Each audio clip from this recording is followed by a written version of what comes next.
Very good afternoon, student. The next topic is variation of G with latitude.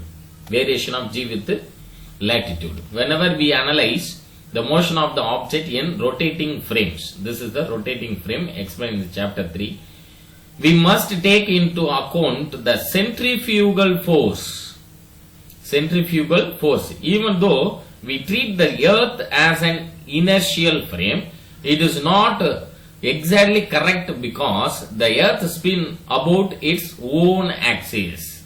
So when an object is on the surface, here this is the object on the surface of the earth, it experiences a centrifugal force that depends on the latitude of the object on earth. If the earth were not spinning, the force on the object would have been mg, that means gravitational force mg. However, the object experiences additional centrifugal force due to the spinning of the earth. So centrifugal force is given by, the formula is m omega square r dash. Here this is the r dash, this line is represent r dash. Now cos lambda is equal to adjacent side by hypotenuse. Adjacent side is r dash, hypotenuse side is radius of the earth, capital R. So cos lambda is equal to capital R divided by r dash. Cos lambda is equal to adjacent side divided by hypotenuse. So the equation r dash can be written as r dash is equal to r cos lambda. R dash is nothing but r cos lambda, where lambda is the latitude. The component of centrifugal acceleration experienced by the object in the other direction opposite to G is, so acceleration, centrifugal acceleration formula omega square r dash cos lambda. Omega square r dash cos lambda. Already we know the formula for the r dash, value of r dash. R dash is equal to r cos lambda. Here substituting the value of r dash, r cos lambda is equal to substituting this value. So r dash becomes r cos lambda. So already one cos lambda into cos lambda, cos square lambda. So the equation becomes v square r cos square lambda. So the next step is G is equal to G minus omega square r cos square lambda. So this is very very important formula. G dash is equal to G minus omega square r cos square lambda. From this, from the expression 6.52, we can infer that the equator, this point is very very important point, just I highlight this point. We can infer that at equator lambda is equal to 0, so G dash is equal to G minus omega square r. The acceleration due to gravity is minimum at the equator. At poles, lambda is equal to 90 degree. So G dash is equal to G. It is maximum. Acceleration due to gravity is maximum at the pole. At the equator, G dash is minimum. So the next important topic, detailed question, is escape speed and orbital speed. So this is very very very important topic. Listen carefully, children.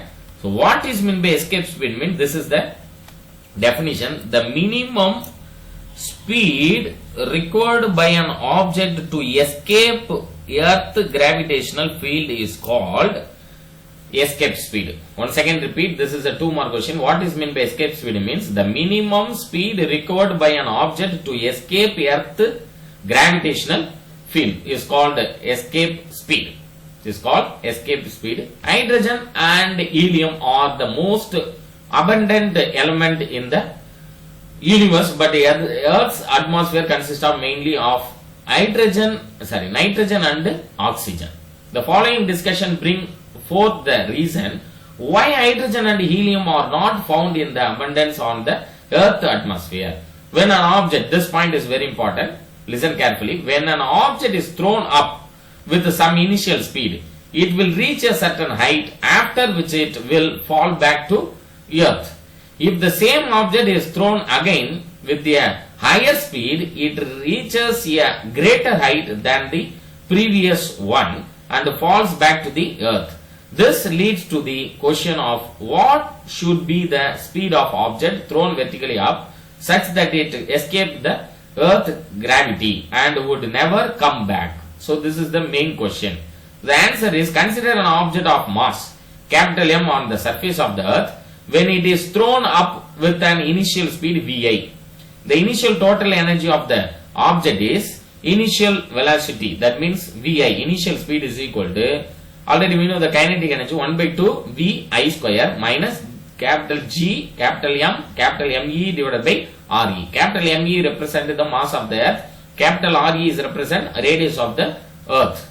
So this is the potential energy formula, G into MV. So total energy means kinetic energy plus potential energy. Kinetic energy formula is half mvi square minus potential energy is Gm capital Me divided by Re. So when we add these two energy, that means kinetic and potential energy, the potential energy already it has the negative sign because the energy act opposite to the gravitational field. That is why we put minus sign, minus Me divided by Re.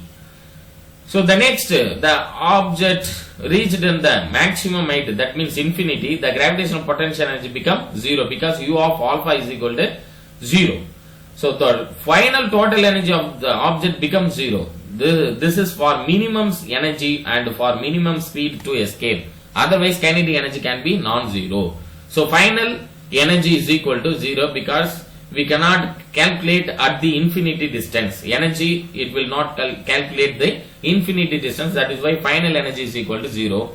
So according to the law of conservation of energy, EI, that means initial energy is equal to the final energy. So initial energy is equal to final energy means final energy value is 0. What is the value of initial energy? This is the 6.53 equation is the initial energy value. Just substituting this value in this equation 6.54, we get 1 by 2 mvi square minus capital G, capital M, capital Me divided by Re is equal to 0. Rearrange this equation, this Gm Me divided by Re term goes to the right hand side, means the negative sign become a positive. So 1 by 2 mvi square is equal to G, capital M, capital Me divided by Re. So consider the escape speed, the minimum speed required by an object to escape earth gravitational field. This is the escape speed. Hence replace Vi with Ve, that is half Vi can be replaced as Ve square because this is escape speed. So that is why half mve square is equal to Gm capital Me divided by Re.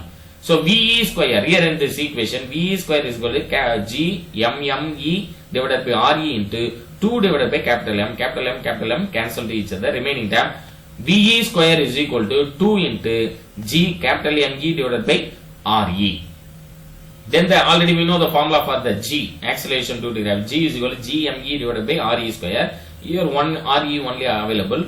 Another one Re, multiple this equation. So substituting this value G value in this equation, we get Ve square plus is equal to 2G into only one Re is here.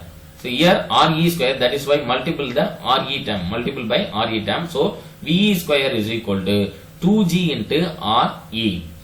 So square goes to right hand side means V is equal to root of 2G Re. This is the escape velocity value. This formula is the escape velocity value. This formula is very important formula for your problem as well as the objective type question. The escape speed depends on two factors. So this is a very important thing, children. Please note it down. Acceleration due to gravity and the radius of the earth, it is completely dependent of the mass of the object.